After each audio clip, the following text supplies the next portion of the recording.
dos europeus no final do século XV. Existe uma grande diversidade de povos indígenas no Brasil. E essa população de índios, segundo os critérios do Censo 2010, é de aproximadamente 817 mil. Os índios são um grupo de pessoas reconhecidas como descendentes dos povos que habitaram o Brasil antes da chegada dos europeus. Na época da chegada dos europeus, havia de 5 a 7 milhões de indígenas no Brasil. Há uma grande diversidade de povos indígenas no Brasil, onde os maiores grupos são os Yanomamis, os Guajajaras e os Guaranis. Não me chame de índio, porque esse nome nunca me pertenceu. Nem como apelido eu quero levar um erro que Colombo cometeu. Por um erro de rota, Colombo em meu solo desembarcou, e no desejo de as Índias chegar, com o nome de índio me apelidou. Esse nome me traz muita dor, uma bala em meu peito transpassou. Meu grito na mata ecoou, meu sangue na terra jorrou. Chegou tarde, eu já estava aqui, caravela acordou bem ali, eu vi homem branco subir, na minha uca me escondi. Ele veio sem permissão, com a cruz e a espada na mão. Nos seus olhos, uma missão: dizimar para a civilização. Índio, eu não sou. Sou cambeba, sou tempé. Sou cocama, sou sataré. Sou guarani, sou arauaté. Sou ticuna, sou suruí. Sou tupinambá, sou pataxó. Sou terena, sou tucano. Resisto com raça e com fé. Desde o século XVI, vários povos indígenas sofreram com os costumes brancos, onde os mesmos perderam suas origens e, por muitas vezes, deixaram-se levar pelos costumes dos povos brancos. O índio soma um conjunto de valores, conhecimentos, crenças e costumes para os povos nativos do Brasil. É importante destacar que não existe uma única cultura indígena, e sim uma enorme diversidade cultural, representada por civilizações autônomas, com modos de pensar e agir únicos. A alimentação dos povos indígenas provém basicamente dessas atividades: caça, coleta, pesca e agricultura. Dentre os itens tradicionalmente cultivados pelos povos indígenas, podemos destacar a mandioca e o milho. Para algumas tribos, a mandioca é a base da alimentação. Dentro da sociedade indígena, existe uma divisão sexual do trabalho, onde as mulheres são responsáveis pela coleta e pela roça e os homens cuidam da caça. A caça pode ocorrer tanto individualmente como em grupo, e quando saem para caçar, é comum os homens passarem dias acampando no meio da mata. No entanto, apesar de existir essa divisão, existem exceções. Algumas atividades relacionadas à agricultura são masculinas, como, por exemplo, limpando o mato e preparando o terreno. E mesmo com essa quantidade de afazeres ao longo do dia, a animação dos povos indígenas é muito marcante. Tudo era motivo de festa e a alegria era constante.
se ela chega preparada pra guerra.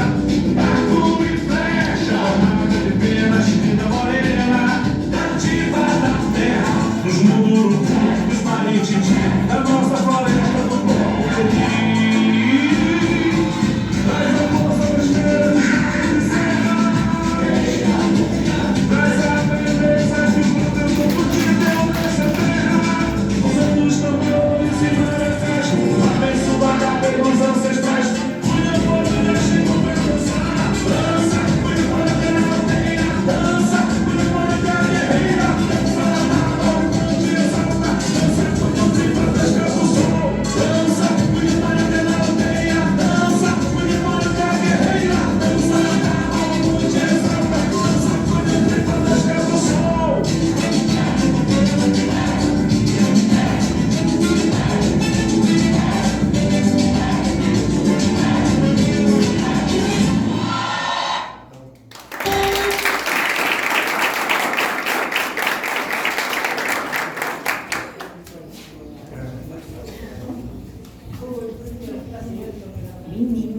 A história dos povos indígenas é muito complexa. Se é impossível falar de uma única cultura indígena, é impossível falar de uma única religião.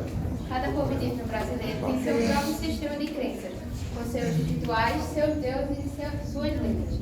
Algumas das principais características religiosas dos povos indígenas é a figura do xamã, o pajé e o tupi-guarani. O pajé é um líder espiritual, um especialista em assuntos religiosos que, através do transe, consegue entrar em contato com os espíritos antepassados e os seres sobrenaturais. O pajé, portanto, é aquele que estabelece a intermediação entre a aldeia dos vivos e a aldeia dos espíritos, sejam estes pertencentes a pessoas ou animais. A principal tarefa dos xamãs é a cura. Através do trânsito entre o mundo dos vivos e a dimensão sobrenatural, o xamã consegue controlar os espíritos causadores das enfermidades, evitando inclusive a morte do paciente. A religião dos povos indígenas do Brasil são politeístas, cultivam muitas entidades e não há adoração a uma única divindade. Também não há dogmas ou um conjunto de doutrinas registradas em um livro sagrado como a Bíblia.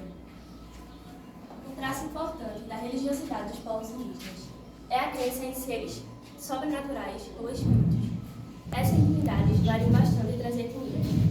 Os Yanomamis, por exemplo, creem na existência de espíritos da floresta que moram no topo das montanhas. Entre os Tenente-Rara, conhecidos no Maranhão como Guajajara, e no Pará como Tembé, existe a crença tradicional dos Caruara.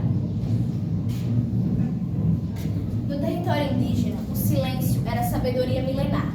Aprendemos com os mais velhos a ouvir mais que falar. No silêncio da minha flecha, resisti, não fui vencido. Fiz do silêncio a minha arma para lutar contra o inimigo. O silêncio é precioso para ouvir o coração, a voz da natureza, o choro do nosso chão. O canto da mãe d'água, que com a dança com o vento pede que a respeite, pois é fonte de sustento.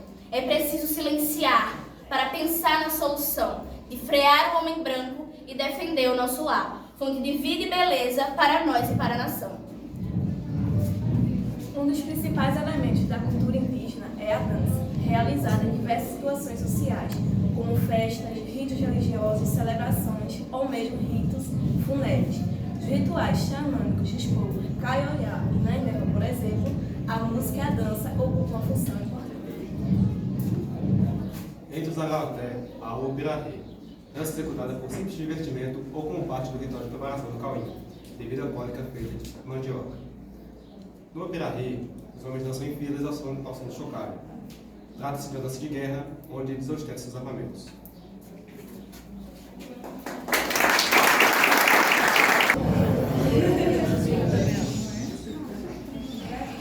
Muitos povos indígenas da região norte e nordeste, como os potiguara, os pancararé e os macararu, mantêm uma tradição conhecida como toré.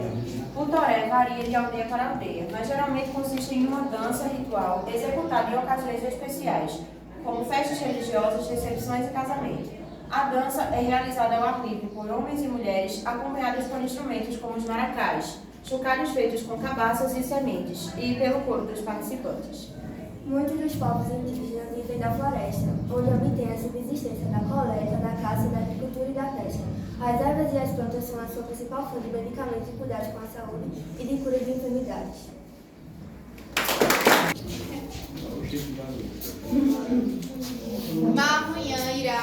o pé rigué, o apereuá, o aiucá, o amanhã maputari.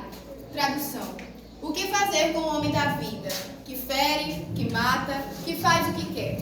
No encontro entre o índio e o branco, uma coisa que não se pode esquecer: das lutas e grandes batalhas para o direito à terra defender. A arma de fogo superou a minha flecha. Minha nudez se tornou escândalo. Minha língua foi mantida no anonimato. Mudaram a minha vida, destruíram meu chão. Antes, todos viviam unidos. Hoje, se vivem separados. Antes, se fazia ajuda. E hoje, é cada um para o seu lado. Antes, a terra era nossa casa. Hoje, se vive oprimido. Antes, era só chegar e morar. Hoje, o território está dividido. Antes, para celebrar uma graça, fazia-se um grande ritual. Hoje, expulso de minha aldeia, não consigo entender tanto mal. Como estratégia de sobrevivência, em silêncio decidimos ficar. Hoje nos vem a força de nosso direito reclamar, assegurando aos Tanut e Ura a herança do conhecimento milenar. Mesmo vivendo na cidade, nós unimos em um único ideal, na busca pelo direito de ter nosso território ancestral. O que fazer com o homem da vida, que fere, que mata, que faz o que quer?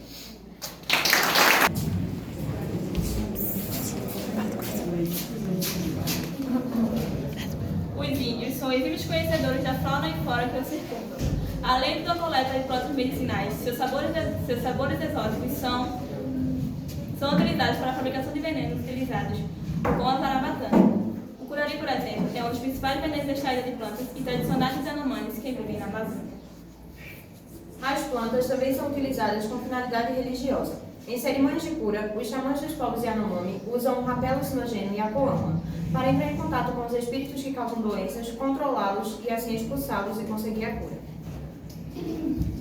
Outro aspecto fundamental das culturas dos povos indígenas é a oralidade. Tradicionalmente, o conhecimento, os costumes e os valores são transmitidos dos mais velhos para os mais novos através da fala. A escrita não era conhecida tão científica quando os europeus chegaram aqui. Hoje a situação mudou. Os povos indígenas têm acesso à escrita, que permite que se façam registros de suas tradições, seja na língua portuguesa como na língua dos seus povos. Mais correto que dizer, fomos influenciados pela cultura indígena é afirmar que a cultura indígena participa da formação de identidade nacional. Em linhas gerais, a cultura brasileira é resultado de três misturas: a cultura africana, a europeia e a indígena.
Os elementos da nossa cultura, mesmo que não tenhamos consciência disso, têm origem na cultura dos primeiros povos que habitaram esse território que chamamos de Brasil.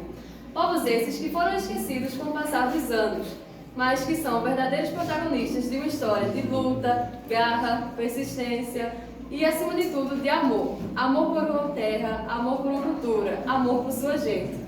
Assim, é como devemos lembrar e escrever a história dos soldados guerreiros que defenderam a nossa terra, que hoje temos prazer e orgulho de chamarmos Brasil. Brasil meu, Brasil seu, Brasil dos povos indígenas.